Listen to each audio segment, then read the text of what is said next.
ਜ਼ਰਾ ਇਹ ਵੀਡੀਓ ਵੇਖਿਓ। ਨਹੀਂ ਤੁਸੀਂ ਐਮਰਜੈਂਸੀ ਹੁੰਦੀ ਆ ਤੇ ਕਿਤੇ ਵੇਲੇ ਸਾਰ ਫੋਨ ਕਰਿਆ ਕਰੋ, ਬਾਅਦ ਚ ਫਿਰ ਤੁਸੀਂ ਕਾਲੇ ਭੱਟੀ ਦੀਆਂ ਦੌੜਾਂ ਲਵਾਉਂਦੇ ਜੇ। ਹਾਂ ਇਹ ਪੁੱਛ ਕੇ ਕੀ ਨਹੀਂ ਹੋਇਆ ਭੱਟੀ? ਕੀ ਹੋ ਗਿਆ?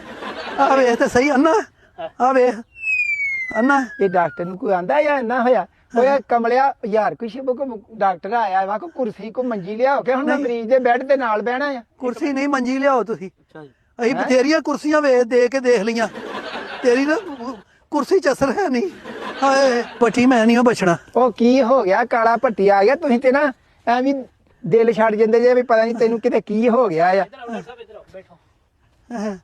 ਕੀ ਗੱਲ ਹੋ ਗਈ ਹੈ? ਉਹ ਮੈਂ ਤੇ ਚਰੋਕਣਾ ਪਹੁੰਚ ਜਾਣਾ ਸੀ।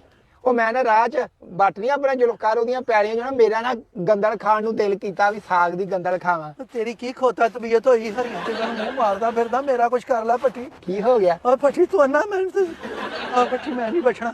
ਓਏ ਆ ਕਿਹੜੀ ਦਵਾਈ ਦੇ ਗਿਆ ਮੈਨੂੰ? ਓਏ ਕੀ ਹੋ ਗਿਆ ਦਵਾਈ ਨੂੰ ਜੀ? ਕੀ ਹੋ ਗਿਆ? ਡੇਟ ਨੰਗੀ ਹੋਈ ਦਵਾਈ ਦਿੱਤੀ ਆ ਦੇਖੋ। ਤੈਨੂੰ ਨਹੀਂ ਪਤਾ ਲੱਗਣ ਦਿਆ? ਮਰਨੋਂ ਬਚਿਆ ਮਰਨੋਂ।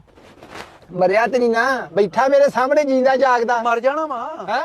ਮਰ ਜਾਣਾ ਹੁਣ ਮੈਂ। ਯਾਰ ਇੱਕ ਤੇ ਤੁਸੀਂ ਜਿਹੜਾ ਮਰੀਜ਼ ਨੂੰ ਹਫਲਾ ਪਾਇਆ ਆ ਉਹਦੇ ਪਾਲਾਂ ਵੀ ਉਹਨੂੰ ਹਵਾ ਲੱਗਣ ਦੋ ਮਸ। ਉਹ ਯਾਰ ਭੱਟੀ ਹਵਾ ਲੱਗਣ ਦੇ ਠੰਡ ਇੰਨੀ ਆ। ਮੈਂ ਤੇ ਇਧਰੋਂ ਹਵਾ, ਇਧਰ ਖਲੋ ਡੈਡੀ ਪਿੱਛੋਂ ਹਵਾ ਮੈਨੂੰ ਪੈਂਦੀ ਸਿੱਧੀ। ਨਹੀਂ ਭੱਟੀ ਠੰਡ ਚ ਹਵਾ ਕੌਣ ਲਵਾਉਂਦਾ? ਠੰਡ ਚ ਤੇ ਕਹਿੰਦੇ ਤੈਨੂੰ ਹਵਾ ਲੱਗ ਗਈ ਆ ਤੇ ਤੂੰ ਆਪਣੇ ਆਪ ਨੂੰ ਢੱਕ ਕੇ ਰੱਖ। ਨਹੀਂ ਕੀ ਹੋ ਕੀ ਗਿਆ? ਬਣ ਯਾਰ ਕੀ ਗਿਆ? ਉਹਨਾਂ ਤੂੰ ਭੱਟੀ ਤੂੰ ਕਿਹੜੀ ਦਵਾਈ ਦੇ ਗਿਆ ਮੈਨੂੰ? ਉਹ ਭੱਟੀ ਕਿਹੜੀ ਦਵਾਈ ਦੇ ਗਿਆ? ਆ ਵੇ ਤੇ ਸਹੀ ਕੀ ਹੋਇਆ ਜੀ? ਆ ਵੇ ਸਾਰੇ ਦਾਣੇ ਮੇਰੇ ਤੇ ਮੈਂ ਤੇ ਭੱਟੀ 3 ਦਿਨ ਹੋ ਗਿਆ ਮੈਂ ਨਹੀਂ ਸੁੱਤਾ।